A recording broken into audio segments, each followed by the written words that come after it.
Hi everybody, today I thought I'd do a video on how I organize my watercolors. And you could do this with any medium that you have, but since I am starting to build a little collection of watercolors, I thought I would figure out how to organize it so that I'm not duplicating the colors, because now I'm starting to buy the more expensive brands. And so I just got this order in from Dick Blick, and I'm gonna do some color swatching, so I thought I'd share it with you. So one of the first things that I do is I put a little bit on a ceramic plate, and I found these plates like at TJ Maxx. I got a set of 4, and I like that they have a nice little edge to them. And so I just laid them out, and then I kind of labeled them, and you could see that I've already started color swatching. And then the next thing I do is I have an Excel spreadsheet, and I created a template, and I just have about these little rectangles that I print on heavier paper, and it's textured paper. It's not watercolor paper, but it does the job. I happened to buy a ream of this way back in the day, I think at some paper supply store where I could buy a ream, and this was back in my scrapbooking days, and so I just happened to have this stuff left over, and I found a good use for it. So basically I just I'll do like different layers, and here I just put the first layer on, and I'm not really worried too much. Well, this one I would probably redo because I don't like that there's a darker bit here.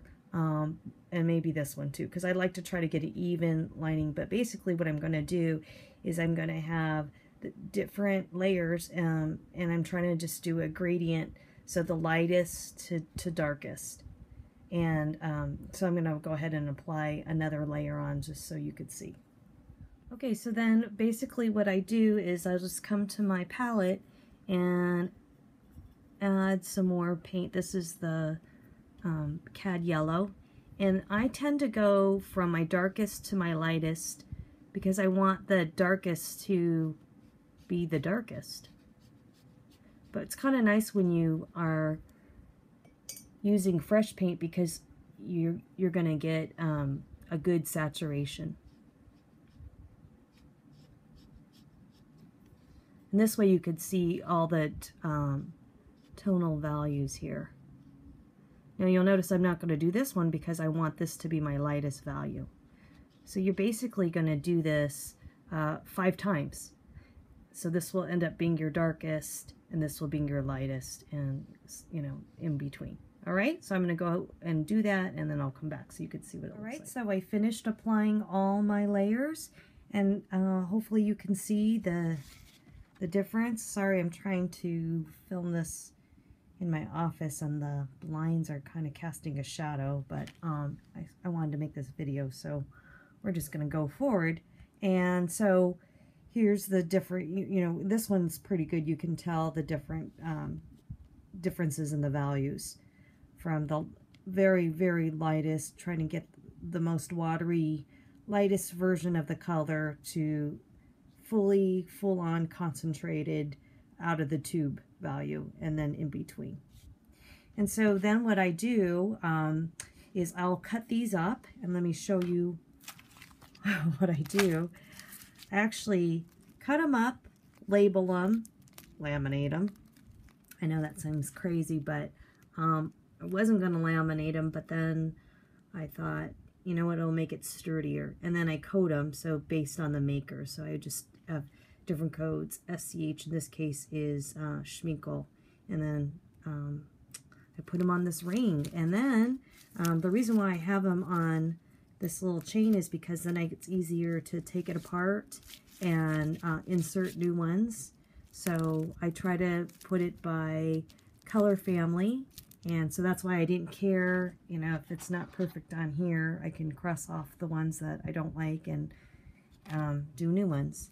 And then this way, when I'm looking for a particular color, I can, do I really need to go out and buy another tube of paint, or can I substitute from a different maker? So I just basically took all the watercolors I had, including my kits, and swatched them. And it took a long time to do, but I don't know, I kind of like this as an exercise, because when I get a new color, I immediately want a color swatch. So I thought, what the heck, might as well make it purposeful. And I just wanted to show you how I organize my watercolor tube paints. I just have this in a box, and then I have baggies, and I separate them by color family, and then that way I could locate the colors by the color grouping, and I store them in the baggies just to keep the air out and keep the tubes from drying out. So that's how I do that. And I hope this video you found helpful, and maybe you'll do some color swatching and organize it this way. But I have found that this is a really useful method, and I also just love the way it looks. So way of consolidating your collection and seeing what you have in an easy manner. Thanks a lot for watching, and feel free to share, like, and if you haven't subscribed, I hope you will. Take care until next time. Bye.